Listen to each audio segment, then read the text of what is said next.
माता सती ने भगवान शिव को प्राप्त किया है, पर क्या कारण है कि सती अम्मा ने भगवान शिव को जैसे प्राप्त किया और शिव को प्राप्त करके उस देह का परित्याग करना पड़ा, उस पवित्र देह को त्याग करना पड़ा जिस देह के लिए लोग कहते हैं दुर्लभो मानुषो देहो देहिनाम क्षण भंगुरा। क्या कारण है? ब्रह्मा जी ने कहा, मुनि श्रेष्ठ, आज आपका जन्म सफल हो गया। क्यों? क्योंकि आपने भगवती माता सती के चरित्र को पूछा है। सती साधारण नहीं है। क्यों? याम श्रुत्वा सफलम जन्मा भविष्यति न संशया। ब्रह्मा जी कहते हैं जिस मनुष्य ने माता सती के चरित्र को सुना अथवा जाना, उसके जीवन में मुक्ति में कोई संदेह नहीं है। सती साधारण नहीं है। सती जन्म जन्मांतर से भगवान शिव की प्रिया है। ब्रह्मा जी कहते हैं नारद, एक ऐसा पावन समय चल रहा था, उस समय में मेरे द्वारा, मुझ ब्रह्मा के द्वारा संध्या की उत्पत्ति हुई। जब संध्या का प्राकट हुआ तो संयोग से उसी समय मैंने कामदेव को भी जन्म दे दिया। और जैसे ही मैंने कामदेव को जन्म दिया, कामदेव को जन्म देते ही मैंने पुष्प का धनुष प्रदान किया और पुष्प का धनुष देकर 5 बाण प्रदान किए। कहा, कामदेव तुम चाहो इन बाणों से संसार में सारे जीव को अपने बस में कर सकते। पर मुझे क्या पता था नारद, उस पुरुष को, सुंदर स्वरूप को देखकर मेरे सारे पुत्रों में विकार आ गया। कामदेव देखने में इतने सुंदर, मेरे जितने पुत्र थे सब में विकार आ गया। और केवल पुत्रों की तो क्या चले, मुझ ब्रह्मा के हृदय में भी विकार की उत्पत्ति हो गई। ब्रह्मा जी कहते हैं उस पुरुष के प्रभाव से सारे संसार की नारियां, पुरुष सब विकारग्रस्त हो गए। किसी में धर्म नहीं बचा, सब काम भोगेच्छा की दृष्टि से सृष्टि पर विचरण करने लगे। क्यों? अहम वासुदेवो स्थाणुर्वा पुरुषोत्तम भविष्यामस्तव वसे किमन्ये प्राणधार। कहा, महाराज कामदेव ने विचार किया कि जब जिस पिता ने मुझे वरदान दिया है, जिस पिता की आज्ञा से मुझे 5 बाण मिले हैं, इनका प्रयोग कर कर तो देख लूं। तो कामदेव ने ब्रह्मा जी के ऊपर ही अपने बाणों का प्रयोग कर दिया, अपने पिता के ऊपर 5 बाणों का प्रयोग कर दिया। और उसका परिणाम क्या हुआ? ब्रह्मा जी नारद जी से कहते, ब्रह्मा जी मेरे मन में अपनी पुत्री संध्या के लिए विकार उत्पन्न हो गया। हे नारद, मेरे जीवन में कितना भयंकर दोष। मेरी पुत्री जिसे मैंने जन्म दिया, उस कामदेव के दुष्प्रभाव के कारण मेरे हृदय में विकार आ गया। कामदेव ने जब मानस पुत्रों सहित ब्रह्मा जी के मन में विकार उत्पन्न कर दिया, तब वो संतुष्ट हो गया। उसने कहा, मेरी संतुष्टि इसमें, मुझे जो बाण मिले थे मैं अपना कार्य करने में सफल हो गया। किंतु उसी समय ब्रह्मा जी के पुत्र धर्म ने जब अपने पिता और भाइयों की दशा देखी तो भगवान शिव का स्मरण किया। इस संसार में अगर काम से कोई बचा सकता है तो शिव है। शिव के अतिरिक्त कोई संसार में ऐसा नहीं। तब धर्म ने भगवान महादेव की स्तुति करी और स्तुति करके कहते हैं ना, देव देव महादेव धर्मपाल नमोस्तुते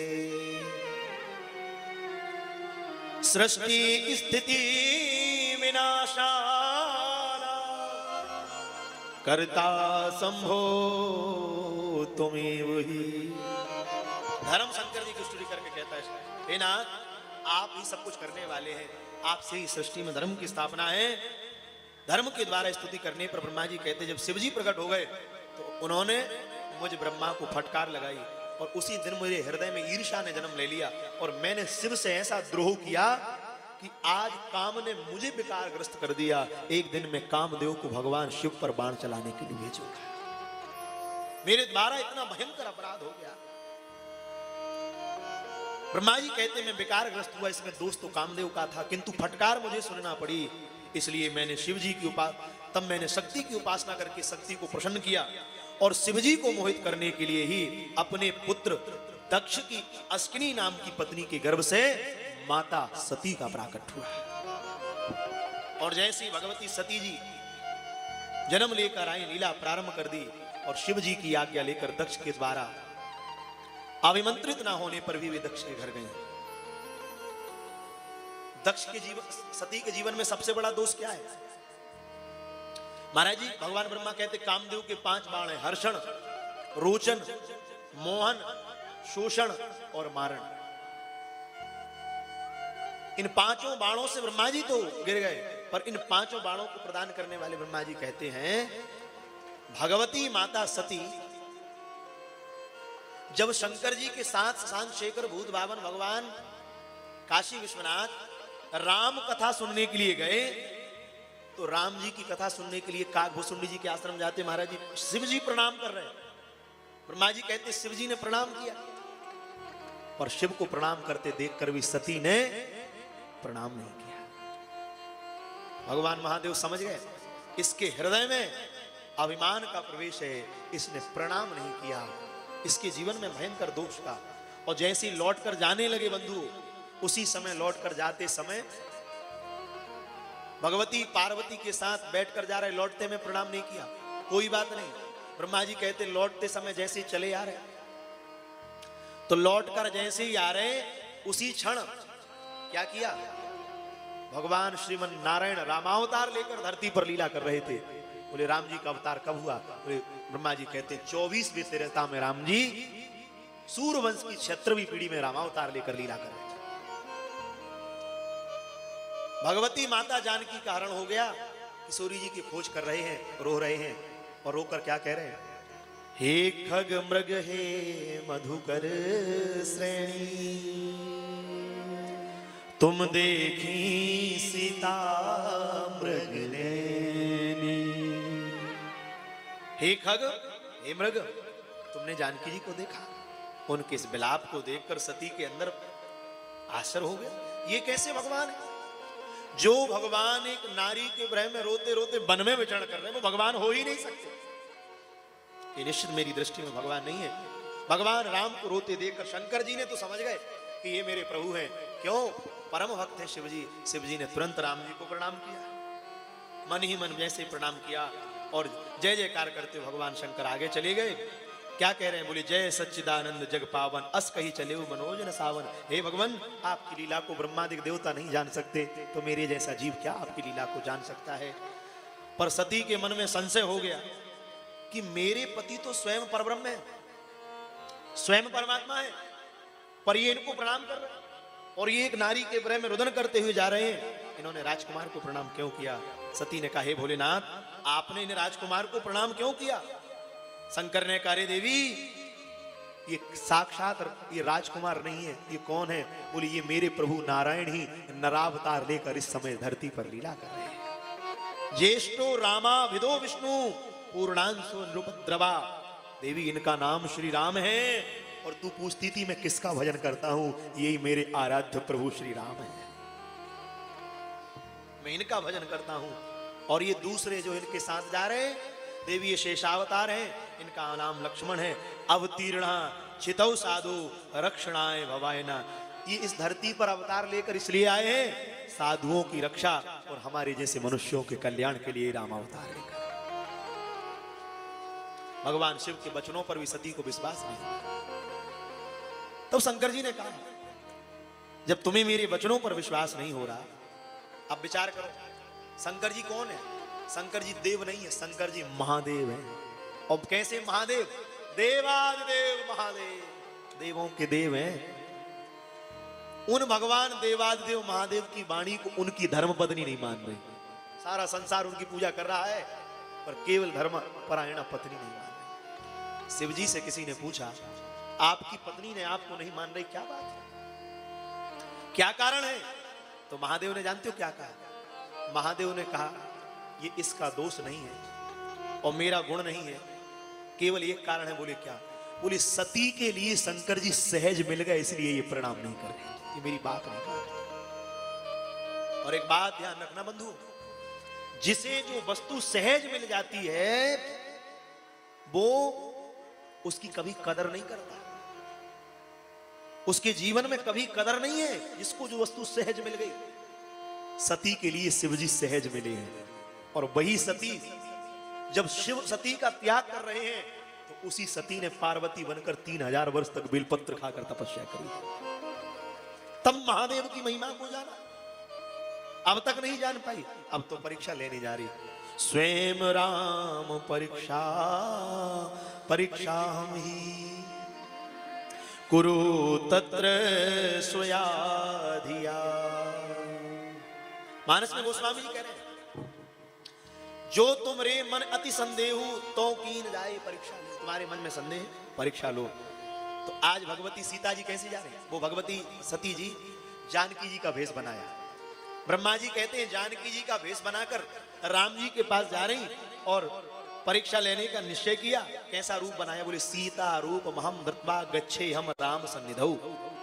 सीता जी का रूप बनाकर राम जी के पास गई, और जैसे ही राम जी के पास गई तो राम जी के पास जाकर प्रणाम करने लगी।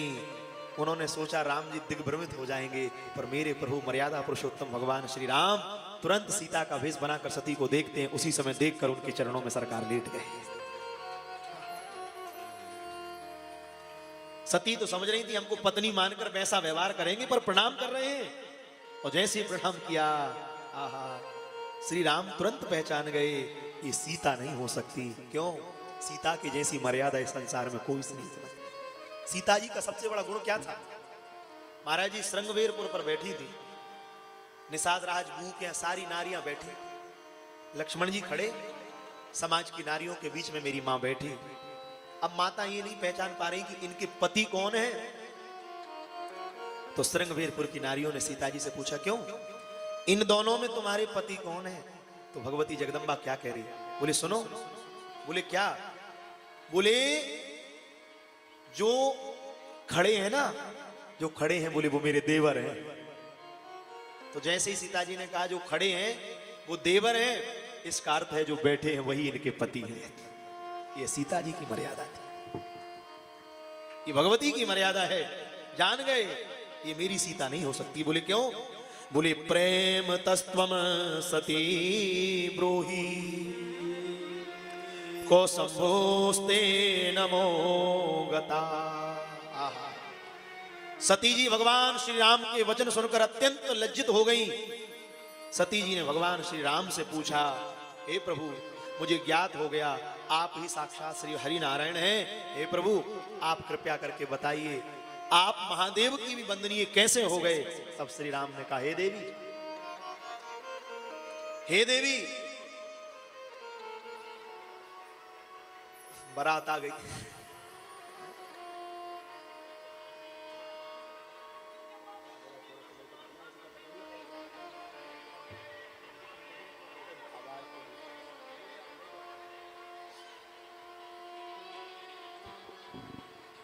बोली काशी विश्वनाथ की जय।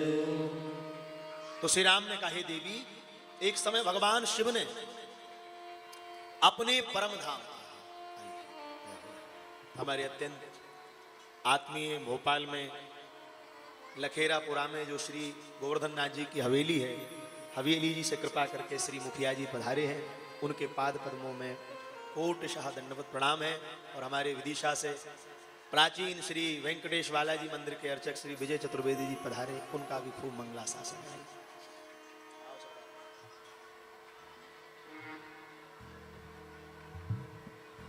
ओम नमः शिवाय, ओम नमः शिवाय, ओम नमः शिवाय, ओम नमः शिवाय, ओम नमः शिवाय, ओम नमः शिवाय, ओम नमः शिवाय, ओम नमः शिवाय, ओम नमः शिवाय, ओम नमः शिवाय।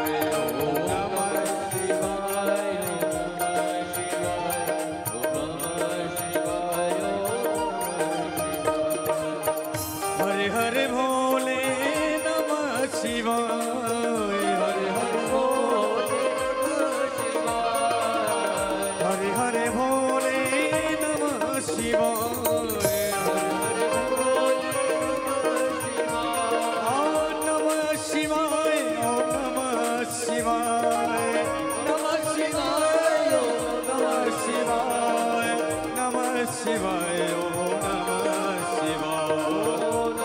शिवाय ओम नमः शिवाय।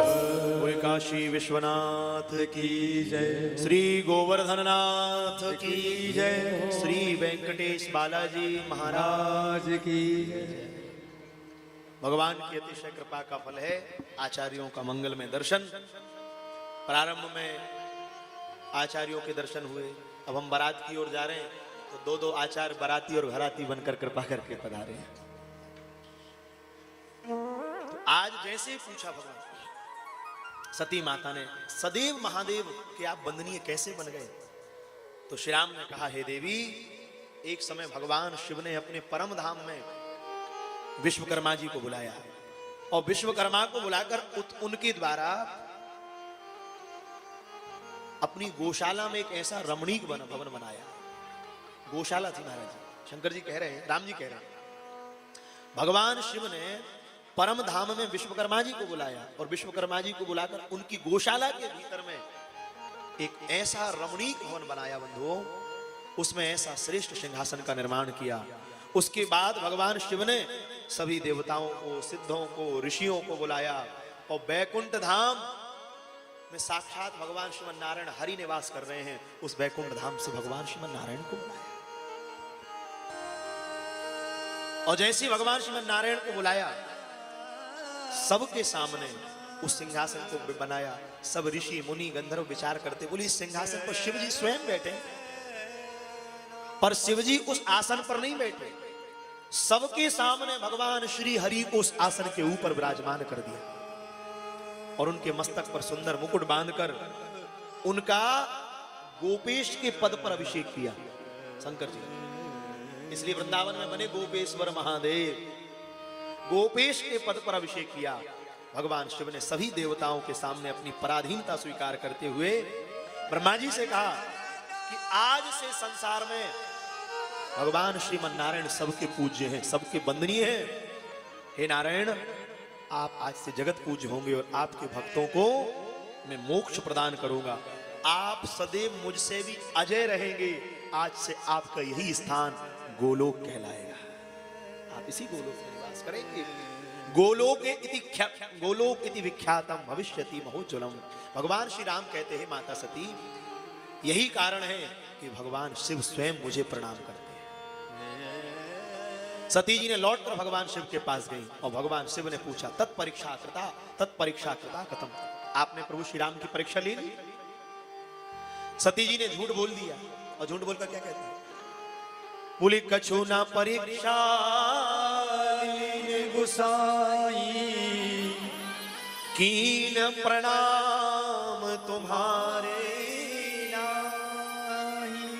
कहा, नहीं, मैंने कोई परीक्षा नहीं ली। जैसे आपने प्रणाम किया ऐसे ही आपकी भांति मैं भी प्रणाम कर रही हूं। मैंने भी इसी भांति प्रणाम कर लिया। तब भगवान शंकर ने ध्यान करके देखा, सब जान गए। भगवान शंकर ने सती का त्याग कर दिया। आकाशवाणी हो गई, धन्यस्त्वम परमेशान त्वत्समोद्य तथापणा। आकाशवाणी हुई, हे भोलेनाथ, आप धन्य हैं। इस त्रिलोकी में आपके समान कोई बंदनीय नहीं है जो ऐसा प्रण ले सके। भगवान शिव ने नेत्र बंद करके समाधि लगा दी। यद्यपि सती ने बहुत बार भगवान शंकर से पूछा, उन्होंने उत्तर नहीं दिया। महाराज जी, कैलाश पर्वत पर शंकर जी ने 87,000 वर्ष तक तपस्या की। विचार करो, जिन महादेव ने 87,000 वर्ष तक दृष्टि खोलकर अपनी पत्नी को नहीं देखा। आजकल के लोग कहते, बोले भोला नहीं माने मचल गए भंगिया।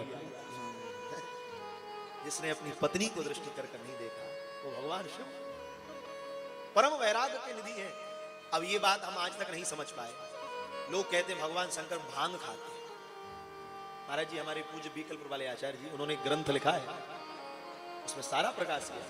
बोले, शिव जी का भांग खाने का प्रमाण कहीं नहीं। शिव जी जहां निवास कर रहे हैं वहां भांग के वृक्ष लगे, उसकी शीतल वायु समीप चलती है। भगवान कभी ऐसी वस्तुओं का भक्षण नहीं करते जिससे समाज का अहित हो। पर आजकल के लोग भगवान के नाम पर न जाने क्या क्या महाराज जी कर रहे हैं। कोई कहता है देवी ये मांग रही है, शिव जी ये मांग रही। हमारे गुरुजी कहते हैं कि देवी बिचारी कछु ना मांगे, पापी पाप करवावे धर्म की आड़ में। देवी कुछ नहीं चाहती, कि पापाचार में लिप्त होकर धर्म के पीछे अधर्म कर रहे हैं। महाराज,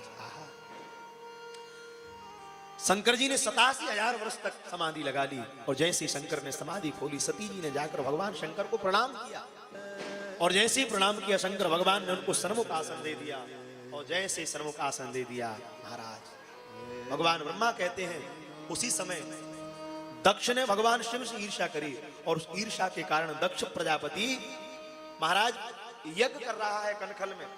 दक्ष ने महाराज जी सबको आमंत्रित किया, सबको दक्ष ने आमंत्रित किया, पर दक्ष ने उस यज्ञ में भगवान महादेव को नहीं बुलाया। क्यों नहीं बुलाया?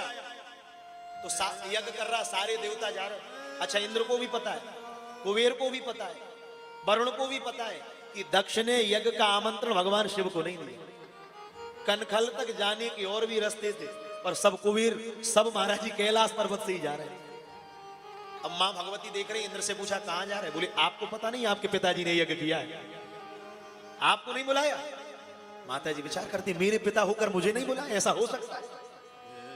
क्या कारण है? तो भगवान महादेव जैसे ही समाधि से जगे, उनसे पूछा क्या बात है स्वामी, सब जा रहे हैं और आप और हम चले, हम भी चलना चाहते हैं। तो शिव जी ने कहा देवी आब नहीं, आदर नहीं, नहीं नैनन में नेह, तुलसी तहां ना जाइए चाहे कंचन वर्षे नेह।